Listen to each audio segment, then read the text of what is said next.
Most people look at a massive, chaotic pile of dead wood, mud, and debris, completely blocking a natural waterway, and immediately assume it is a devastating environmental disaster that needs to be cleared out by heavy machinery. But in reality, this seemingly destructive barrier of rotting sticks is the exact biological trigger required to bring a completely dead, silent landscape roaring back to vibrant life.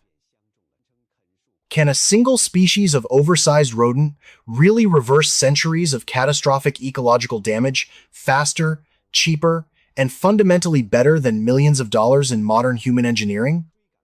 The answer is an absolute yes, because a single family of these creatures can completely reroute local water tables in a matter of weeks. But the real, underlying mystery is exactly how they chemically and physically altered the deeply degraded soil composition of an entire Scottish region to miraculously resurrect aquatic food webs that scientists had considered totally extinct for generations.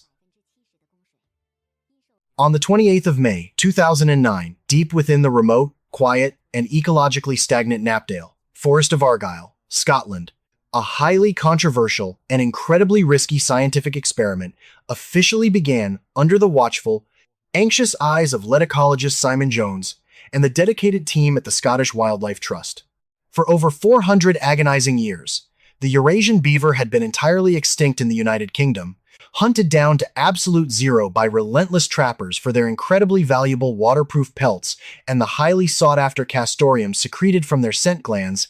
which was used in perfumes and ancient medicines. This tragic eradication left the aquatic ecosystems of the Scottish Highlands to slowly, painfully degrade into sterile, fast-flowing drainage channels that were completely devoid of complex, interconnected life. The sweeping, barren landscape that modern tourists often romanticize and associate with wild, untamed Scotland is actually deeply unnatural. It is a heavily overgrazed, fundamentally broken, and ecologically depleted shadow of its former glorious self. In this modern Scottish landscape, rivers flow entirely too fast. Brutal winter flash floods violently strip away centuries of accumulated topsoil, and severe summer droughts leave unprotected riverbeds cracking and baking under the unforgiving sun. The radically bold plan conceived by the Scottish Wildlife Trust was to release exactly 11 wild, healthy Eurasian beavers, ethically sourced from the thriving native populations of Telemark, Norway, directly into this incredibly fragile, dying ecosystem. The scientific community waited with bated breath to see if these ancient, instinct-driven landscape architects could somehow remember how to flawlessly execute their biological jobs in a foreign, degraded land that had long forgotten the sound of their splashing tails. To truly understand the sheer, incomprehensible magnitude of what these 11 Norwegian animals accomplished in such a compressed time frame, you first have to clearly understand the deeply broken mechanical physics of a dead river system operating in the modern era of industrial agriculture and intense historical deforestation. When a river is entirely stripped of its natural wooden blockages, its slow, meandering curves, and its surrounding spongy wetland margins, it essentially transforms into a high-speed, frictionless highway for water, acting like a massive, violent gutter that forcefully flushes heavy, nutrient-rich rains directly into the salty ocean as rapidly as physically possible. This unchecked, high-velocity water movement aggressively and mercilessly strips away crucial topsoil, undercuts and collapses vulnerable riverbanks, and violently washes away the delicate, highly specific spawning gravel beds that iconic keystone species like the Atlantic salmon desperately need to safely reproduce, creating a deeply hostile aquatic environment where new life simply cannot find a way to anchor itself. Furthermore, without the slow, meandering pools of deep, shaded water to act as essential thermal refuges during increasingly scorching summer months, the water temperatures inevitably spike to lethal, suffocating levels, effectively shutting down the entire aquatic food chain from the microscopic bottom up and leaving behind little more than wet, highly sterile rocks. But the newly arrived Norwegian beavers did not waste a single precious second lamenting the severely degraded, unfamiliar state of their new Scottish home. Instead, driven entirely by millions of years of perfectly hardwired evolutionary instinct and an inherent, almost obsessive biological hatred for the specific acoustic frequency of running water, they immediately plunged into the freezing currents and went straight to work. If you are deeply fascinated by how nature miraculously heals itself against all insurmountable human odds, and you want to discover even more incredible, science-backed stories of global ecological redemption. Take a quick, highly appreciated second to hit that subscribe button right now to join our rapidly growing community of eco-innovators as we uncover the most mind-bending, controversial rewilding projects on Earth.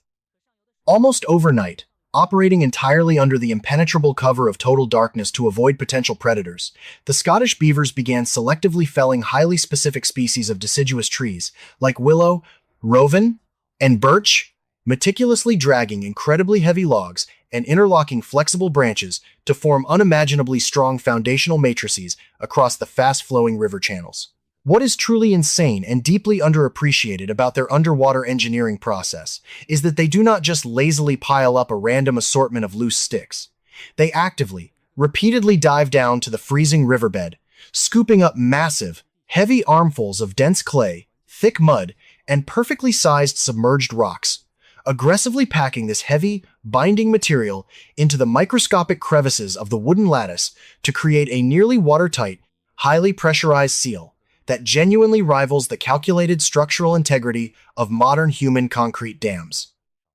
You might logically assume that a large rodent equipped with razor-sharp, continuously growing, self-sharpening teeth fortified with incredibly dense iron oxide, giving them their distinct, highly visible orange color would completely devastate the surrounding fragile forest by mindlessly chopping down every single tree in sight, but their actual ecological impact is entirely the opposite. The specific species of riparian trees they selectively target, such as willow and aspen, have actually evolved directly alongside beavers for millions of years, and when a beaver aggressively fells one of these mature trees, it immediately triggers an explosive, desperate biological response known as natural coppicing, where the remaining severed stump rapidly shoots out dozens of new, dense, and bushy stems in a race toward the sunlight. This intense beaver-induced pruning process creates a thick, multi-layered, and deeply complex jungle of secondary vegetation along the riverbanks, providing incredible, highly protected nesting habitats for rare, declining songbirds, while simultaneously creating an impenetrable, tightly woven root system that physically binds the loose, vulnerable soil together, completely halting the devastating erosion that was previously choking the river with suffocating silt. The Knapdale forest was not being destroyed by these highly industrious rodents. It was being intensely managed, aggressively pruned, and biologically stimulated into a state of absolute hyper-growth by nature's original, most wildly efficient, and entirely unpaid forestry workers. As the beavers systematically expanded their complex dam network across the sprawling Knapdale site, the fundamental physical dynamics of the water completely shifted, magically transforming a narrow, aggressive, and highly destructive stream into a vast, sprawling, and beautifully chaotic network of slow-moving deep ponds, meandering braided side channels, and dark, cool sanctuary pools.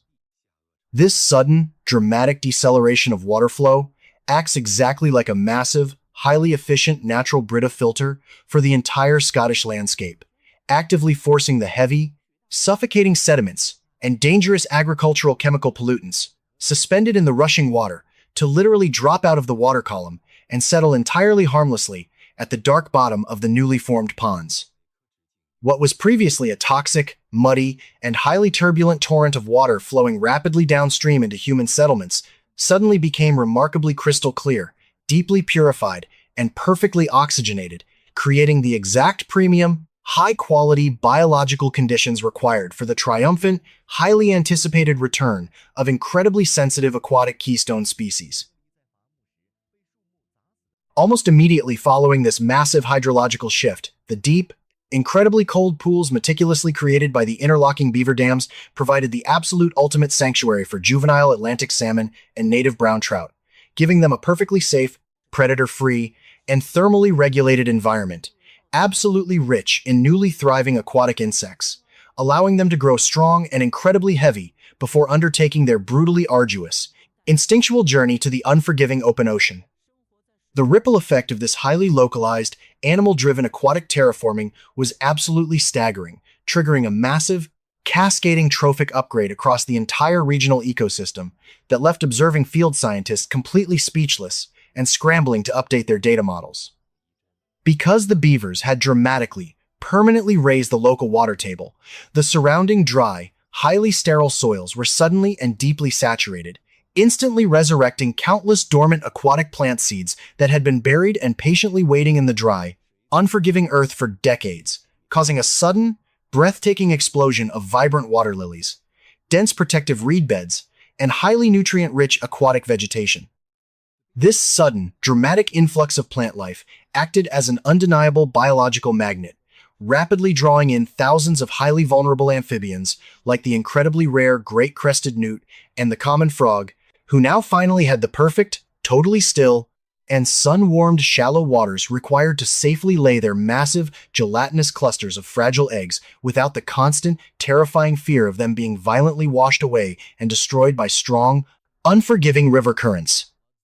Following closely behind the thriving amphibians came the apex predators of the river ecosystem, with highly elusive, incredibly shy otters returning in large numbers to actively hunt the newly abundant, trapped fish populations, while brilliantly colored, lightning-fast kingfishers began aggressively utilizing the standing deadwood created by the newly flooded areas as the absolute perfect, high-visibility perches to launch their devastatingly accurate diving strikes.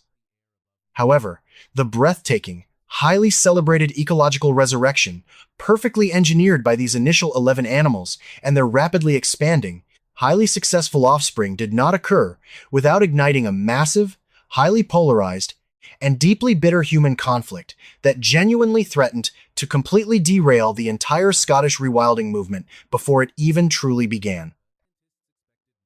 As the highly adaptable beaver population naturally thrived, multiplied, and inevitably began expanding their fiercely protected territory out of the heavily monitored, designated Knapdale trial area and directly into the heavily manicured, highly profitable agricultural regions of Tayside, they started doing exactly what they do best: relentlessly damming perfectly straight, human-made drainage ditches, flooding low-lying, incredibly valuable potato fields, and aggressively reclaiming vast swaths of land that had been artificially drained and heavily modified for modern, high-yield agriculture.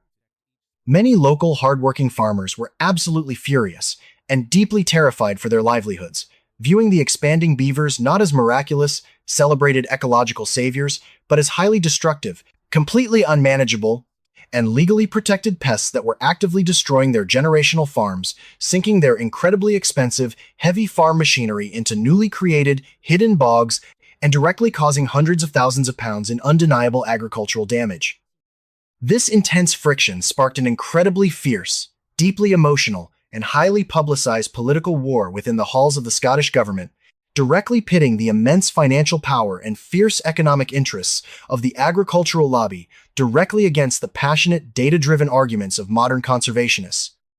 This bitter clash tragically led to a grim, highly controversial period where dozens of these newly established, highly protected beavers were legally but furiously contested, shot and killed under special, government-issued lethal control licenses, sparking international outrage and massive protests from wildlife advocates who saw this as a massive step backward for global conservation. Yet, as the intense, highly scrutinized scientific data from the multi-year trial finally concluded, and the undeniable, peer-reviewed hard numbers rolled in, the staggering economic and environmental benefits of the beaver-engineered landscapes became completely impossible for even their harshest, most vocal critics to ignore or easily dismiss.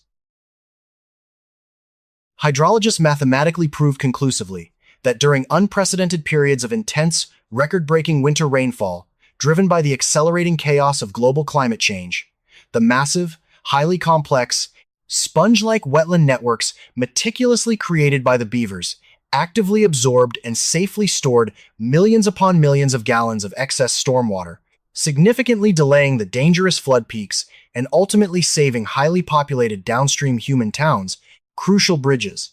and expensive modern infrastructure from catastrophic, multi-million-dollar flood damage. To peacefully solve the intense, ongoing conflict with local Tayside agriculture, brilliant conservationists began widely implementing ingenious, highly effective, non-lethal engineering solutions, like the now famous Beaver Deceiver, a brilliant, relatively cheap system of hidden, heavily fenced underwater pipes installed directly through the core of the beaver dams that secretly regulate the maximum water level without triggering the beaver's highly sensitive instinctual urge to patch the massive leak. This brilliant, highly successful compromise allowed the pragmatic farmers to keep their incredibly valuable agricultural fields completely dry, highly productive, and safe for heavy machinery, while simultaneously allowing the resilient beavers to remain deeply entrenched in the Scottish landscape, silently working entirely for free, around the clock, to intensely purify the drinking water, permanently sequester immense amounts of dangerous atmospheric carbon deep into the submerged, oxygen-starved wetland soils, and actively fight the increasingly severe effects of prolonged summer droughts. The incredible, roller coaster story of the 11 Norwegian beavers released into the dying, sterile rivers of Scotland is far, far more than just a wildly successful, highly controversial conservation experiment. It is a profound, absolutely undeniable testament to the incredible resilience of our natural world, and a stark, humbling reminder that human engineering, no matter how highly funded or technologically advanced, will never be able to perfectly replicate the wildly complex, beautifully chaotic, and perfectly balanced brilliance of nature's original, undisputed architects. By simply setting our massive egos aside, giving these heavily persecuted animals a desperate second chance, and deeply trusting in their ancient, fiercely instinctual intelligence, we witnessed a completely dead, silent, and highly sterile river basin miraculously transform into a vibrant, carbon-capturing, flood-preventing oasis of immense, cascading biodiversity that now beautifully hums with intense life at every single level of the complex food chain.